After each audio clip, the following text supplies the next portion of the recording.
Mi nombre es Diego Valencia, soy ingeniero industrial y bueno, mi trabajo de grado se titula Modelo de análisis de datos para simular y visualizar el destino de los usuarios de un sistema de buses de tránsito rápido, enmarcado principalmente en el sistema Transmilenio en la ciudad de Bogotá, Colombia. Siguiente, por favor. Entonces, para entrar un poco en contexto, los sistemas de buses de tránsito rápido son estos sistemas de transporte masivo que simplemente destinan carriles exclusivos para que los buses se muevan a través de él. Tienen estaciones pues adecuadas para que las personas ingresen tanto al sistema como a los buses y de la misma forma desciendan de él.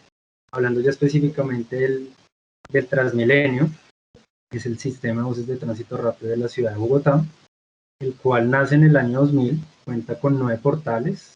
Los portales pues, son las estaciones extremas donde el bus inicia o finaliza su recorrido, 138 estaciones a lo largo de su trayecto para que las personas ingresen o salgan del sistema, y cuenta con buses articulados y biarticulados. Para entrar un poco dentro de materia de lo que se está analizando, tenemos que las bases del sistema de Transmilenio pues a diario generan aproximadamente 2 millones de ingresos al día, lo que significa pues tener en nuestras bases 2 millones de filas por día, ¿sí? Seguimos, por favor. Entonces, teniendo en cuenta esta magnitud pues, de análisis recolectado, de información recolectada, perdón, el planteamiento de nuestro problema se da cuando queremos analizar este tipo de sistemas. Vemos que generan pues una gran cantidad de datos cada momento del día, están generando información. Y pues la complejidad se presenta no solo por la magnitud, sino al proceso o al momento de querer transformar estos datos. Si bien los datos tienen una información súper valiosa, es necesario transformarlos para poder extraer conocimiento de ellos y poder presentar una planeación correcta del sistema. Adicional a esto, pues la transformación no es el fin del proceso. Hay que saber cómo mostrar estos datos, cómo presentárselos a nuestro público objetivo, que sea de una forma fácil de consumir, entendible y que pueda funcionar para el entendimiento tanto de los usuarios como de los dueños del sistema. Seguimos, por favor.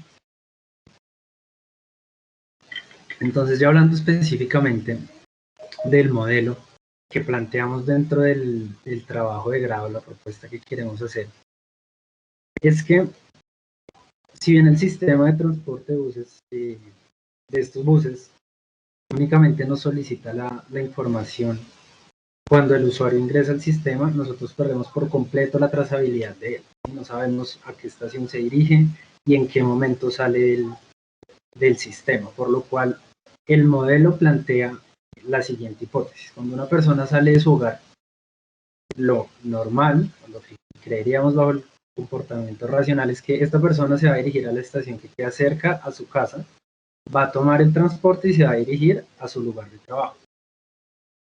En las tardes, cuando la persona sale de su lugar de trabajo, va a dirigirse a la estación más cercana, que, pues basados en el comportamiento rutinario, va a ser la estación en la que descendió por la mañana. Significa que nosotros, sin necesidad de solicitarle la salida al usuario del sistema, podemos llegar a estimar hacia dónde se va a dirigir, basándonos en un comportamiento rutinario que tiene en las mañanas y en las tardes. Entonces acá estamos abstrayendo mucha más información de los datos que a simple vista estamos recolectando, y a partir de esto podemos empezar a plantear muchas más hipótesis para poder transformar estos datos y visualizarlos de una forma correcta para nuestro usuario final. Siguiente, por favor. Acá ya entramos entonces a ver un proceso específico de transformación de datos. Estamos hablando de información real que se analizó dentro del desarrollo de trabajo. Entonces vemos un registro, una agrupación por viajes de cada una de las estaciones a las que este usuario ingresó. Entonces vemos cuántos viajes, pues cuántos ingresos tuvo en cada estación. Vemos que hay un total de 344 filas y demás, pero esta información o estos datos empiezan a adquirir un valor cuando empezamos a incluirle otra información relevante. Entonces, basados en la hipótesis que les planteaba anteriormente, si nosotros analizamos cuántos viajes fueron en la mañana y cuántos viajes fueron en la tarde, podemos ver que hay estaciones que empiezan a ser concurrentes para este usuario. Entonces, para este caso, la 146 es la estación que más viajes tiene en la mañana y la 106 es la que más viajes tiene en la tarde.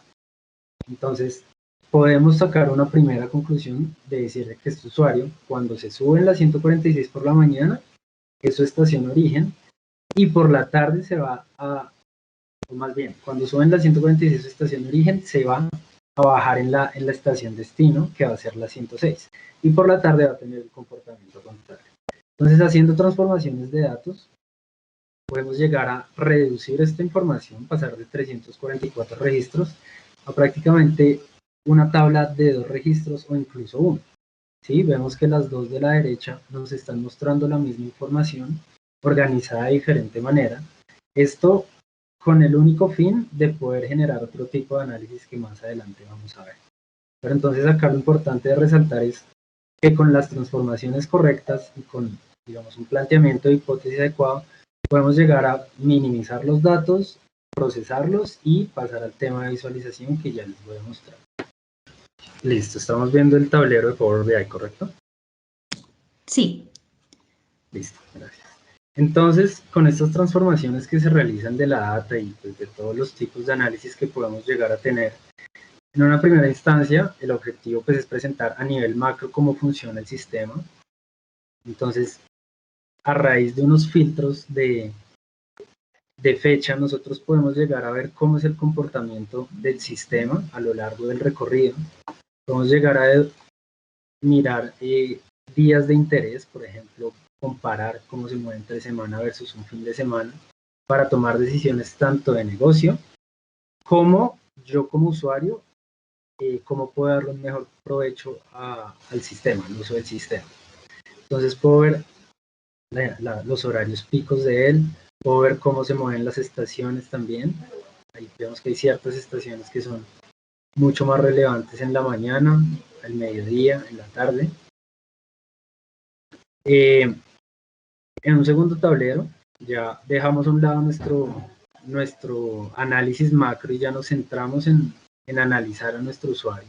Entonces nos basamos en un filtro 100% de una tarjeta, en la cual tenemos un histórico de cómo se ha movido este usuario dentro del sistema, en la fecha analizada, cuántas estaciones ha visitado, cuántos viajes ha realizado, las estaciones en las que ha ingresado, y a través del supuesto que les mencionaba de recurrencia, podemos decir cuál es la estación origen de este usuario y cuál va a ser su estación destino.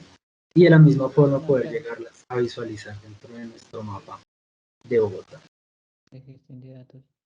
En un tercer paso, podemos dejar a un lado el análisis de usuario y centrarnos a las estaciones, ya un poco más a cómo funciona nuevamente el sistema, pero esta vez focalizándonos en el comportamiento específico de las estaciones. Entonces, cuando nosotros seleccionamos una estación, en este caso Avenida 68, podemos ver cuáles son los destinos más probables de los usuarios que ingresan a ese sistema, a esa estación, perdón, y ver también cómo es su comportamiento durante los diferentes días. Entonces podemos ver, por ejemplo, a las 9 de la mañana cómo se comporta la estación calle 72 y pues ver cuáles son las estaciones que los usuarios tienden a tener como destino en esta estación. Y por último tenemos nuestra estación, el mismo análisis, pero esta vez desde el punto de vista de destino. Entonces, si nuestro destino va a ser la calle 80, podemos ver cuáles son las estaciones a las que los usuarios ingresan para poder llegar a esta estación con nuestro mismo análisis a nivel de día y de mes. Ya termina de compartir, si quieres continuar, por favor. Ya para finalizar, pues con lo que les presentaba, tenemos un par de conclusiones respecto al tema. Entonces podemos ver que la visualización, si bien técnicamente nosotros empezamos nuestro proceso en la transformación de datos, el primer paso que nosotros necesitamos es definir cuál va a ser nuestra visualización para poder ir hacia atrás y saber qué tenemos que hacer. Las aplicaciones son súper importantes para este tipo de transformaciones. A lo largo del trabajo se manejaron diferentes aplicaciones que las diferencias entre una y otra, pues el procesamiento para las transformaciones pues era considerable.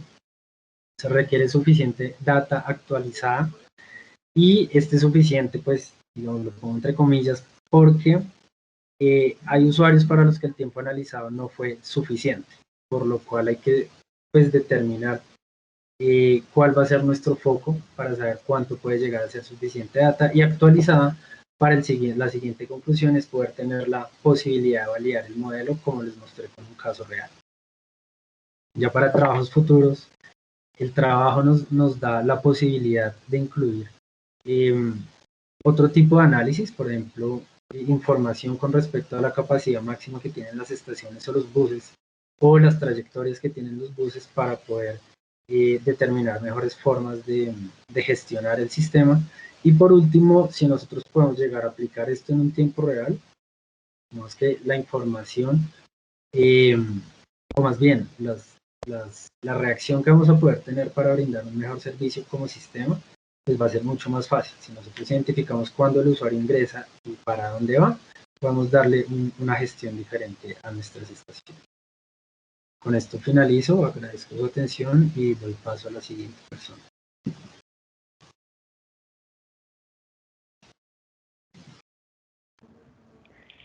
Muy buenas tardes, me presento de nuevo, soy Andrea Ceballos, soy ingeniera industrial y magíster en gestión de información. Obtuve mi grado el año pasado y les voy a presentar el proyecto que hicimos en investigación que se llama Medición de un sistema de salud en una ciudad inteligente. Siguiente. Listo. Entonces, este proyecto nace de un proyecto de investigación que estábamos haciendo a nivel institucional con universidades europeas e internacionales que estaba en el contexto de las ciudades inteligentes. En este contexto empezamos a pensar a nivel de datos y de medición cómo podemos decir que un sistema es inteligente. Claro está que pues un sistema es algo muy amplio si nos vamos a medir toda una ciudad, entonces decidimos acotarlo al sistema de salud y decir, yo cómo podría decir que ese sistema de salud sí está siendo inteligente, qué es inteligencia para mí. Entonces, siguiente, de acuerdo con eso, hicimos como un plan de trabajo donde empezamos investigando cuál es ese concepto de ciudad inteligente, a partir de ese concepto global de sus componentes, donde veíamos que hay temas de gobernanza, hay temas económicos, hay temas de tecnología que van detrás de esta ciudad inteligente para que todo se pueda mover, para poder tener los datos necesarios, para poder tomar decisiones en tiempo real. También tiene pues componentes relacionados con el ciudadano, con la salud, con la vida. Entonces empezamos a identificar todo este tipo de componentes para armar nuestro rompecabezas y definir como qué es eso de inteligencia. También quisimos empezar a evaluar cómo se miden estas ciudades inteligentes hoy en día. Vimos índices interesantes que se usan mucho, como los son Cities in Motion. Revisamos cuál era su tipo de medición y asimismo también pues enfocándonos en los sistemas de salud, miramos cómo se miden regularmente los sistemas de salud. Y también revisamos qué avances han tenido los sistemas de salud en ciudades inteligentes, en pro de siempre buscar mejorar la calidad de vida de las personas. Ese era como el foco principal. De hecho, hoy en día ya no se habla de ciudad inteligente, sino de territorio inteligente, entendiéndolo como una zona donde tenemos diferentes sistemas que interactúan y siempre el objetivo va a ser que esa persona viva mejor. Entonces, siguiente.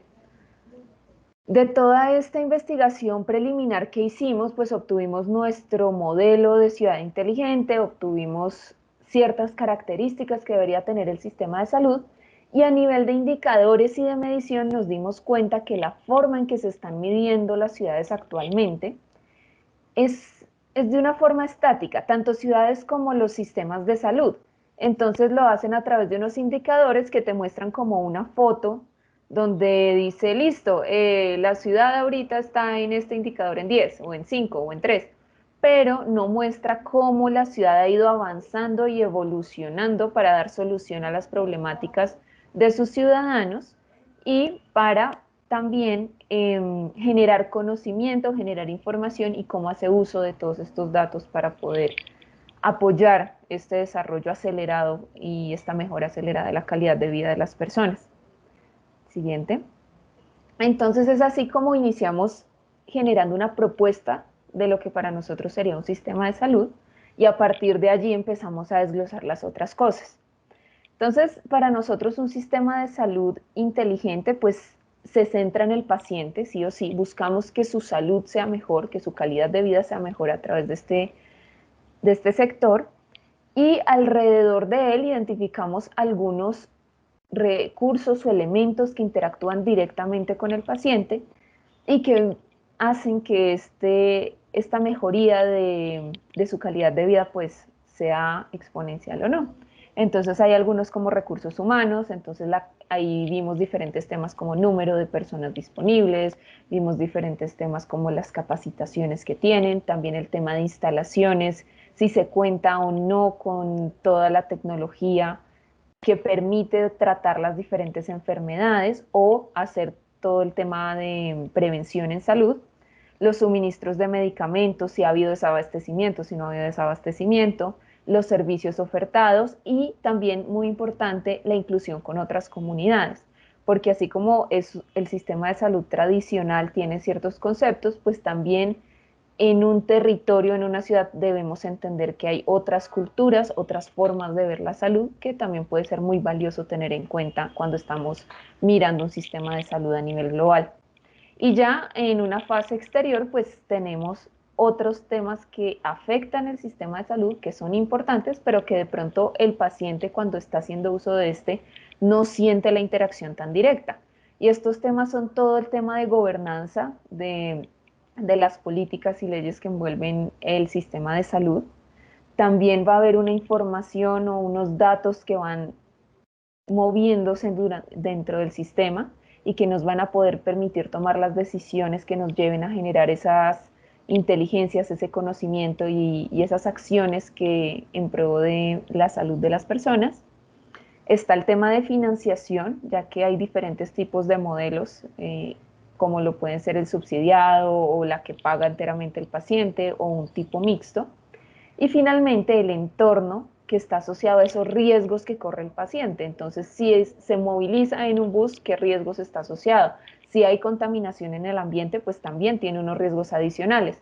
Entonces era mirar cómo este sistema a nivel global y desde un punto macro. Siguiente. Ya cuando nos metimos, bueno, ya tenemos nuestro modelo y ahora cómo vamos a identificar si está siendo inteligente o no. Entonces la propuesta que planteamos en este proyecto fue evaluar el comportamiento en el tiempo, pero no solo mirar si mejoró o no, sino también la velocidad en que tuvo esa mejoría. Entonces acá definimos, por ejemplo, pues dividimos las acciones en refuerzo y balance. Las acciones de refuerzo son aquellas que yo quiero que el indicador aumente, por ejemplo, la velocidad de atención de pacientes en urgencias. Y en acciones de balance lo que yo quiero es que ese indicador disminuya, por ejemplo, la tasa de mortalidad de menores de 5 años. Entonces en nuestra propuesta decimos que estas acciones 1 y 3, que son las iniciales, pues presentan una mejoría incremental que se debe a la mejoría en la calidad de vida general de las ciudades, mientras que las acciones 2 y 4 generan una mejoría acelerada que luego se mantiene en el tiempo. Entonces ahí podríamos decir que hubo un cambio positivo, acelerado, y que pudo haber sido inteligente, generó conocimiento y permitió que esto avanzara de una forma más rápida. Siguiente. Y asociado a estos indicadores o al comportamiento de estos indicadores, también generamos un modelo de madurez que nos permitiría decir cómo en qué nivel se encuentran las diferentes ciudades o los diferentes sistemas de salud con respecto a unos criterios definidos en el proyecto. Entonces, pues teníamos 5 niveles, cada uno de los diferentes áreas del modelo de salud, pues se evaluaba independientemente y al final se miraba pues el nivel más bajo porque definimos que para poder seguir al siguiente nivel pues tendría que haber superado el nivel inicial, por así decirlo, en todos los aspectos. Siguiente. Listo, entonces cuando empezamos a hacer ya la validación de este modelo, empezamos a identificar qué datos necesitábamos para poder decir y evaluar si estábamos encontrando acciones inteligentes o no en la ciudad de Bogotá. Esa fue nuestra validación del modelo propuesto. Entonces vimos que requeríamos para poder mirar en una gama amplia todos los elementos que identificamos como importantes, necesitábamos datos como mortalidad, morbilidad, datos relacionados con las acciones gubernamentales que se dieron en las diferentes fechas, los riesgos a los que estaban expuestos los pacientes, la disponibilidad de medicamentos, la tecnología disponible, recurso humano en salud, instalaciones, gestión de los datos generados y atributos de esos datos que estábamos identificando. Todo esto lo calculamos, buscamos datos abiertos del DANE y empezamos a hacer pues nuestras gráficas para mirar qué iba saliendo. Siguiente. Entonces de ahí, después de analizar muchos indicadores, identificamos como estos 5 que tienen unos comportamientos interesantes y que pudimos vincular a acciones que se dieron en un momento previo a que se acelerara la mejoría de las gráficas. Acá vemos 2 muy relacionadas, que son nacimientos de madres adolescentes y embarazos adolescentes, que tienen de hecho un comportamiento muy similar, y se ven 2 puntos en que se acelera esa disminución de estos indicadores. Hay uno que se da en 1998 con el decreto T223 y otro en el 2012 con el COMPES 147. Estas 2 acciones lo que buscaban era informar a los adolescentes, a los jóvenes sobre todos estos temas de sexualidad para evitar generar pues que se tuvieran tantos embarazos adolescentes. Entonces acá podemos ver esas acciones positivas. En cuanto a las muertes por insuficiencias cardíacas, vemos que en el 2007 también tuvo un decrecimiento importante y ahí en esos años se generó la guía metodológica para poder responder a estos casos y también pues hubo mejoras tecnológicas asociadas que permitían dar un tratamiento diferente a los casos de afecciones cardíacas. También en cuanto a los homicidios, porque eso estaba muy relacionado con los riesgos a los que se exponían las personas en la ciudad de Bogotá, vemos que en el 2012 hubo un decrecimiento acelerado y que se mantuvo hasta el 2017, que fue nuestro año final de análisis. Y ahí, en ese año, en esos periodos, se generaron unas políticas muy fuertes contra el crimen organizado. Entonces acá podemos ver la eficiencia de ese tipo de políticas que se dieron. En cuanto, gracias, ya voy. En cuanto a muertes por fiebre reumática, también vemos que hay un decrecimiento en el 2013 y ahí hubo unos acuerdos y resoluciones para poder tratar todo lo que son enfermedades huérfanas. Y finalmente tuvimos uno que era de funciones fetales, no lo consideramos una acción inteligente porque lo que hizo fue lo contrario a lo que esperábamos, pero al ver diferentes temas, al analizar más a fondo esto, llegamos a 2 conclusiones.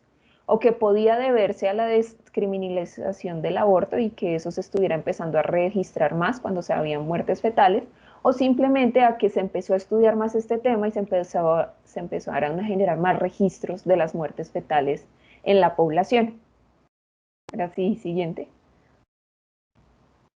Y finalmente, pues miramos también cómo se encontraba el sistema de salud de Bogotá con respecto a cada una de las áreas y a los criterios que definimos para poder encontrarse pues en alguno de los niveles.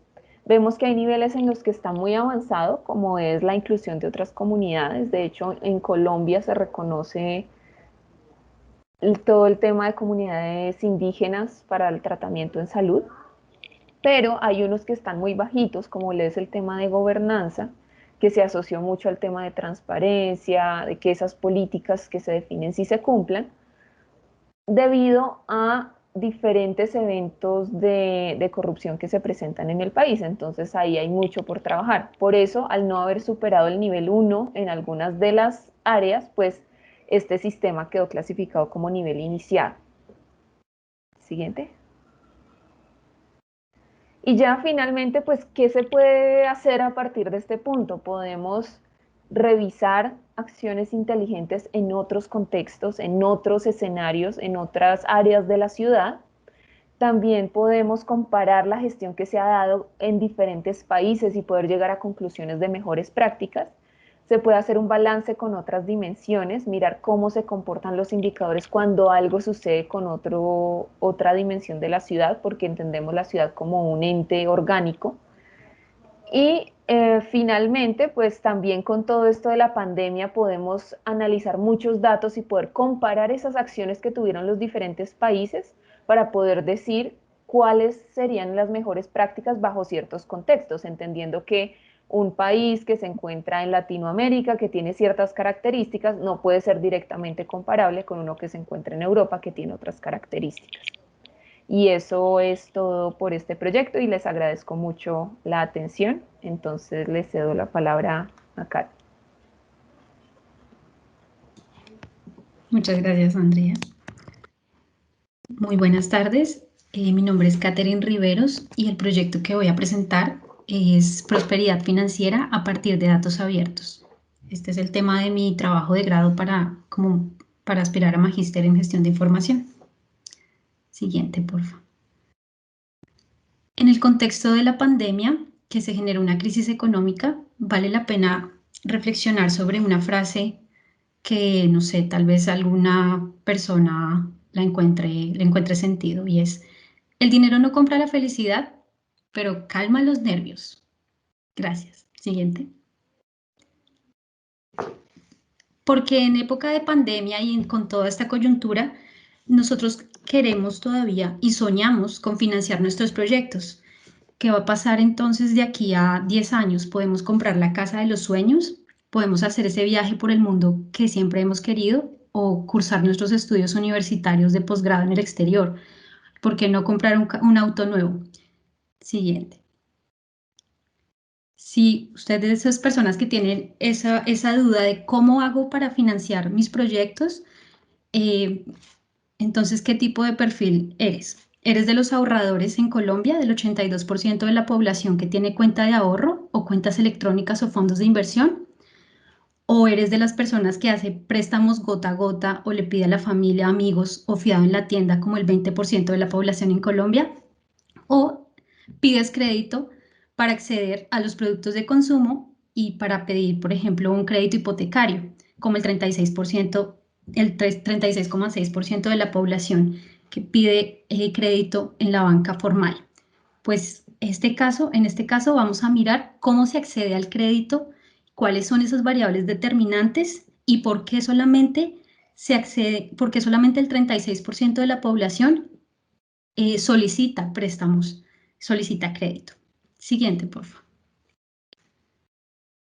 Entonces, todos estos sueños se van a convertir en una fuente, podemos financiarlos a través de la banca, de la demanda de crédito. Y vamos aquí en este ejercicio a reflexionar sobre eso y a construir una variable que me va a unificar estas dos modalidades de crédito en una sola, para decir que esa va a ser el acceso al crédito. Entonces nuestra variable objetivo es: ¿puedo acceder al crédito? ¿Sí o no? ¿Y cuáles son esas barreras del crédito que se presentan? Por ejemplo, ¿tengo ingresos insuficientes? ¿Tengo reportes negativos en las centrales de información? ¿Estoy reportando tanta crédito? ¿O simplemente no tengo experiencia financiera previa? Entonces nosotros, como parte de la demanda de crédito, decimos cuáles son esas variables importantes que necesito para acceder a un crédito, y la oferta, por su parte, se pregunta a quiénes y cuáles son esos criterios que debo definir para poder prestar el dinero y que me devuelvan los pagos. Entonces vamos nosotros a estudiar básicamente cuáles son las variables determinantes de acceso al crédito. Veamos. Siguiente, por favor. Nuestra pregunta se va a resumir en dos actividades. Primero, vamos a definir cuál es el perfil de la población y luego vamos a predecir cuál es esa probabilidad de acceso al crédito. Vamos a utilizar técnicas supervisadas de clasificación y la novedad a partir de una fuente de datos abiertos. Vamos a ver la importancia de los datos abiertos. Nuestro objetivo es entonces caracterizar y predecir la demanda de crédito, y para lograrlo vamos a cumplir 4 objetivos específicos: Identifiquemos cuáles son los pasos que tenemos que cumplir para lograr ese objetivo. Vamos a identificar la fuente de datos abiertos y vamos a diseñar la explotación de los datos, como qué procesos estadísticos tenemos que hacer sobre los datos, y estimamos el modelo de caracterización y predicción de acceso al crédito. Siguiente. Primero, para identificar nuestras fases, vamos a tomar la metodología de un modelo de descubrimiento de conocimiento a partir de base de datos, que tiene típicamente 9 pasos que se ordenan en 4 grandes hitos. La selección. Esta selección me va a decir cuál es la pregunta de negocio, qué estoy esperando, qué espera el cliente final y cuáles son los datos con los que cuento. El procesamiento, tengo que hacer limpieza, procesamiento de los datos y transformación de datos para que se conviertan en variables que me permitan dar sentido de negocio a estos registros, a estos datos. Luego, los procesos de analítica, aplicando técnicas de minería de datos, selección de algoritmos, para definir patrones de comportamiento en 2 fases, como vamos a ver. Si voy a explicar que en el pasado estamos hablando de análisis descriptivo, y si voy a explicar o a predecir el futuro, estamos hablando de métodos predictivos. ¿Para qué? Para tomar decisiones a partir de la interpretación y consolidación de las ideas clave que nos dan estos datos. Siguiente. En los modelos de patrones de comportamiento, como les decía, en la parte de la izquierda, en el gráfico de la izquierda, vamos a medir cuál es la ventaja competitiva y cuál es el nivel de inteligencia de negocio. Es decir, esto se resume en una pregunta. Dime cómo procesas los datos, empresa, y te diré qué ventaja competitiva tienes en el negocio. Si estás mirando los datos del pasado y todos tus informes y toda tu inteligencia de negocios está basada en el histórico, estamos en una fase todavía de caracterización, de análisis descriptivo. Y si estás en la capacidad de preguntarte qué va a pasar en el futuro, estamos en una fase un poco más avanzada y nos estamos intentando predecir modelos para llegar a un, digamos, análisis prescriptivos. Gracias. Siguiente. En este caso, en este ejercicio vamos a trabajar las 2 fases, tanto la caracterización como la predicción. Y para identificar qué es una fuente de datos abiertos, las características generales son que sea una fuente de datos disponible, que sea reutilizable, que sea universal y que sea interoperable. Siguiente, por favor. En este ejercicio, para seleccionar una fuente de datos abiertos, pues nos apoyamos en 3 criterios técnicos. Por un lado, el modelo Meloda, para seleccionar de todo el pool de datos que hay en la web, vamos a caracterizarlos en 6 aspectos y me va a decir el nivel de reutilización. Cada uno de los aspectos me da una ponderación y logramos ordenar cuáles son los que tienen un alto nivel de reutilización. Y la gestión de calidad de los datos, porque aunque sean datos abiertos, pues necesito asegurar que mis datos sean que tengan las mejores dimensiones, tanto a nivel de exactitud, completitud, consistencia, credibilidad y actualización, para poder asegurar también esos resultados sobre la caracterización y la predicción. Y unos criterios para el desarrollo de los modelos que van a ser propios de este proyecto, y es que necesitamos datos, microdatos, datos individualizados, variables financieras que nos hablen de que sean actualizados, que tengan disponibilidad, y preferimos que tengan mayor volumen de registro. Siguiente. Entonces, ¿quiénes cumplían? Para identificar todas las fuentes de datos, nos empezamos a hacer una investigación del marco teórico de las investigaciones preliminares que estudiaron el acceso al crédito. Y las investigaciones como tal se tipificaron entre la oferta, los que estudiaron la oferta, los que estudiaron la demanda y los que estudiaron las restricciones del crédito. Y ahí identificamos diversas fuentes de datos y les aplicamos toda la metodología de Meloda. Seleccionamos la que cumplía los criterios tanto de Meloda como los criterios de proyecto, y a esa le hicimos gestión de calidad, o fuimos a revisar hasta qué punto se cumplían esos indicadores de gestión de calidad. Siguiente. Para nuestro trabajo hemos utilizado la encuesta de carga financiera de educación financiera de los hogares, que está en 2 como en dos grandes metodologías. Por un lado, del 2010 al 2016 se hizo solo para Bogotá, y del 2017 a 2018 se incluyeron Medellín y Cali, y 331 variables. Les aplicamos los criterios de Méloda, la ISO 25012, las características inherentes de base de datos, y definimos o aplicamos o miramos cuáles eran esos criterios del proyecto, si se cumplían o no. Se cumplían en todo caso, y fue la que presentó el mejor desempeño en los tres criterios que definimos. Siguiente. Entonces, el tercer gran paso, después de haber identificado el problema de negocio, seleccionado la fuente de datos, vamos a hacer limpieza, procesamiento y transformación de los datos. Sobre ellos, varias cosas por decir. Primero, eliminación de datos vacíos, interpretación de datos vacíos, corregir datos atípicos, hacer transformación de variables que eran continuas y se convirtieron en variables discretas, es decir, marcamos rangos a partir de técnicas estadísticas como los indicadores de entropía y de ganancia de la información y de peso de la evidencia. Estos son conceptos un poco extensos, pero se resumen en que nos dicen cuál es ese punto de corte en donde la variable presenta mejor explicación sobre la variable explicativa presenta mejor explicación sobre la variable respuesta. Siguiente. Y ahora estimemos los modelos. Por aquí vamos a tomar un árbol de decisión, dado que ya tenemos estas variables limpias, estimamos este árbol de decisión que nos dio un desempeño del 70%. Y ahí nos va a mostrar cuál es el orden de la relevancia de las variables y cuáles son los puntos de corte que definen los diferentes perfiles de acceso al crédito. Siguiente, por favor. Otro modelo que se estimó fue el árbol de decisión con algoritmo de probabilidad condicional, que va a determinar una variable dado el comportamiento del anterior.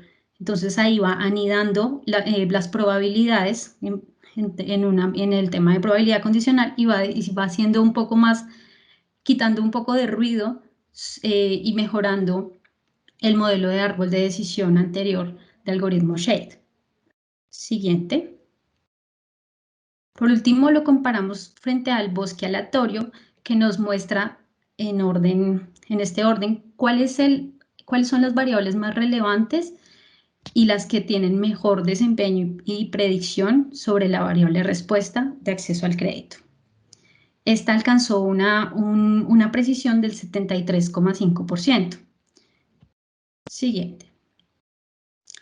Dentro de los tres modelos encontramos o tipificamos un orden, nos dieron una priorización de variables y unos puntos de corte para decir, si tú estás interesado en acceder al crédito, ¿cómo es el gasto de las variables que dieron mayor, que son más significativas? Son gasto de teléfono, cuenta de ahorro, ingreso, gasto del mes, si eres propietario de vivienda, cuál es el precio de tu vivienda, y dentro de las sociodemográficas, la que mejor desempeño tuvo fue la edad.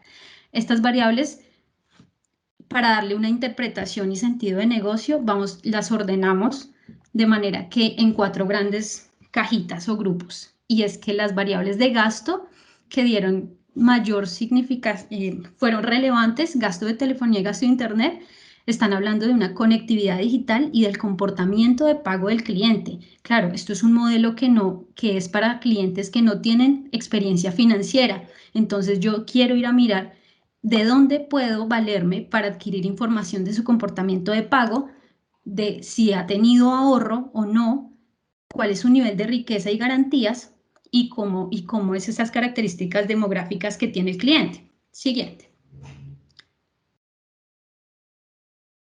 Dentro de los resultados y aplicando las reglas de negocio en el lado, en el lado izquierdo vamos simplemente a graficar toda la población y vamos a encontrar que de toda la población el 47% tiene acceso al crédito. Cuando aplicamos las reglas de negocio estrictamente con los puntos de corte que nos dieron las técnicas de minería de datos, filtramos y subimos esa tasa de acceso al crédito al 93% cuando aplicamos todas las reglas de negocio. Entonces podemos ver que los azulitos oscuros son el acceso al crédito, son la cantidad de población que accede al crédito, y en el perfil de la derecha pues vemos que todo está azulito oscuro, porque todos cumplieron, los filtramos, hicimos estas visualizaciones, y es una muestra para mostrar, este sería el perfil ideal que quieren los bancos. Siguiente.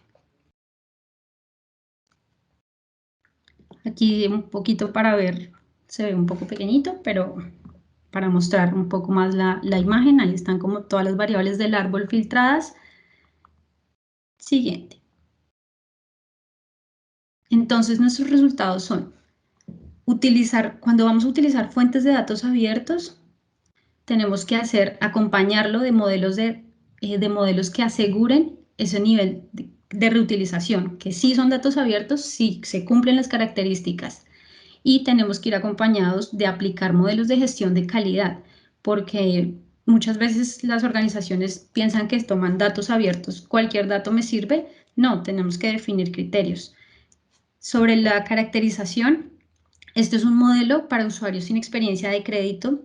Los hábitos de pago se recogen en variables como el gasto de telefonía e internet, y esto sugiere una estrecha relación entre la inclusión financiera y la conectividad móvil. Dentro de las conclusiones de la predicción, se encuentra que el orden de mejor desempeño fue bosque aleatorio, árbol de decisión y árbol de decisión condicional. Con una precisión, el bosque aleatorio del 74%, que va en línea con el cumplimiento de lo que se dice en la teoría, que el uso de datos alternativos funcionan mejor, tienen capacidad predictiva mucho más alta cuando se fusionan con datos tradicionales. Muchas gracias.